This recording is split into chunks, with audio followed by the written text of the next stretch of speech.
The fluorescent lights buzzed overhead, casting a sterile glow over the cramped grocery store. It was late on a Tuesday evening, the kind of night where time seemed to stretch endlessly, and the air carried the faint hum of refrigerators and distant chatter from shoppers lingering in the aisles. I was at the register, my fingers moving mechanically across the keypad as I scanned items for customers who barely looked up from their phones to acknowledge me. My name is Mia, and at 23, I had already learned that life wasn't about grand adventures or chasing dreams, it was about surviving paycheck to paycheck. The uniform clung uncomfortably to my skin, its polyester fabric stiff and unforgiving after hours of wear. My feet ached in shoes worn down at the soles, but I didn't dare complain, not here, not to him. The store owner, Mr. Caldwell, paced behind me, his sharp eyes darting between the cash registers and the dwindling stock on the shelves. He was a wiry man in his late 50s, with thinning hair and an unrelenting scowl etched into his face. His presence always made the room feel smaller, heavier, like the walls were closing in. He ran the store with an iron fist, demanding perfection from his employees while offering little more than disdain in return. Every mistake, no matter how small, was met with a biting remark or a thinly veiled threat about job security. Tonight, he hovered near my station, arms crossed, watching every move I made as if waiting for me to slip up. As the clock ticked closer to closing time, the flow of customers slowed to a trickle. Just when I thought the shift might end quietly, the automatic doors slid open with a soft whoosh. An elderly woman shuffled in, her frail frame wrapped in a threadbare coat that hung loosely on her shoulders. Her hands trembled as she clutched a tattered canvas bag to her chest, and her eyes darted nervously around the store before landing on the bakery section. Something about her stopped me cold, not just her appearance, but the way she moved, as though each step required monumental effort. She hesitated by the bread display, staring longingly at a single loaf of wheat bread before reaching out tentatively, only to pull her hand back as if burned. I felt it then, a tightening in my chest, a pang of recognition. Hunger, desperation, they weren't strangers to me. They lived in the shadows of my own life, whispering reminders of what it meant to scrape by. But this woman, there was something different about her. Vulnerable. Alone. And in that moment, I realized I couldn't look away. My heart raced as I watched her linger by the bread aisle, her trembling hands betraying the hunger she tried so hard to mask. Every instinct screamed at me to act, but my mind was a battlefield of doubt and fear.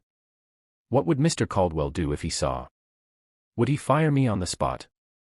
The thought sent a shiver down my spine, but it couldn't drown out the voice inside me urging me to help. This wasn't just about bread, it was about dignity. About seeing someone else's struggle and choosing not to turn away.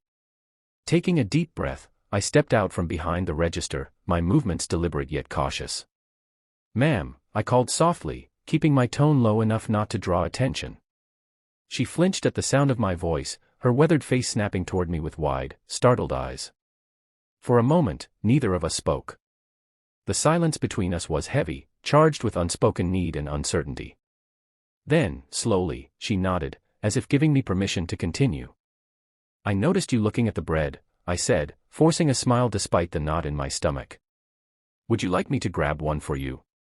Her lips parted slightly, but no words came out. Instead, tears welled in her eyes, glistening under the harsh store lights.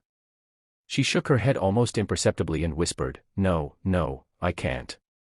Her voice cracked, and she looked away, shame coloring her features. Before I could second-guess myself, I reached for the loaf of bread she'd been eyeing and held it out to her.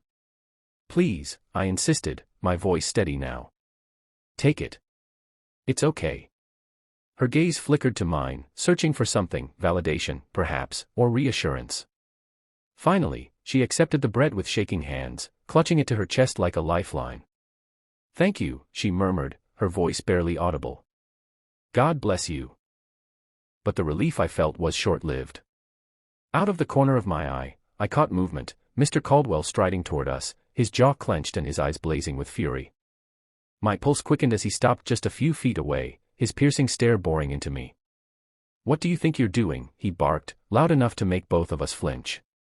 The old woman took a step back, clutching the bread tighter as if bracing for punishment. I saw she needed it," I stammered, my throat dry. "She didn't have any money, Anne."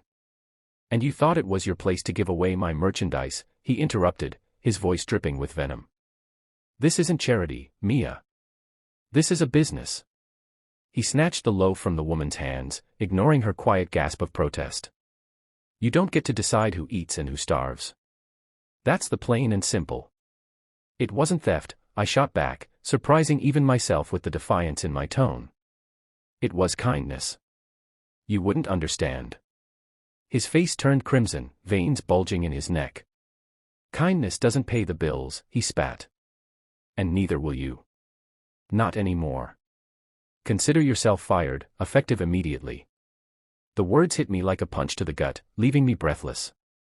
Around us, a few remaining customers paused, their curious glances adding to the weight of humiliation pressing down on me. The old woman reached out, her frail hand brushing against my arm. I'm so sorry, she whispered, her voice trembling. This is my fault. No, I said firmly, meeting her gaze. It's not. Don't apologize for needing help. As she turned to leave, clutching her empty bag, I felt a surge of anger, not at her, but at the world that forced people like her to choose between pride and survival. And at myself, for being powerless to change it. The walk home was a blur of cold wind and swirling thoughts, each step heavier than the last. My hands were shoved deep into the pockets of my jacket, but they did little to shield me from the biting chill or the storm brewing inside me. Fired. The word echoed in my mind, relentless and suffocating. It wasn't just the loss of a paycheck, it was the unraveling of the fragile stability I'd fought so hard to build. Rent was due in 2 weeks. My phone bill was overdue. The meager savings I'd managed to scrape together would barely cover groceries for the month, let alone everything else. Panic clawed at my chest, but beneath it lay something darker, shame.